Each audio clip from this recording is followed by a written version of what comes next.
হাসান সাহেব, আপনি কি এই পজিশনের জন্য নিজেকে ফিট মনে করতেছেন? জি স্যার, আমি এই চাকরির জন্য আমি নিজেকে যোগ্য মনে করি। তাহলে আপনি আপনার যোগ্যতা প্রমাণ করেন তো, আপনার কি কি যোগ্যতা আছে?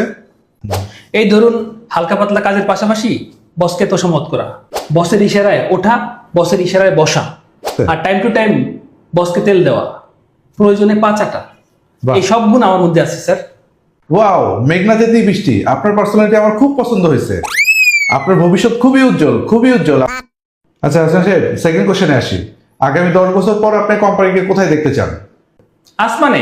না না না, পথে পথে। মানে কি? হাসান সাহেব, আপনার মাথা কি ঠিক আছে? জি জি, আমার মাথা ঠিকই আছে। আমি শুধু আপনাকে একটু জ্বালিয়ে দেখলাম যে আপনি তেল খান কিনা। আমি দেখলাম যে আপনি সুরসুর করে তেল খাচ্ছেন। বিবেক থাকতে আপনার মতো তেলবাজ লোকের সাথে কাজ করবো না। এই জন্য বুদ্ধি খাটিয়ে আমি আপনার পার্সোনালিটি যাচাই করে নিলাম। ইয়ে।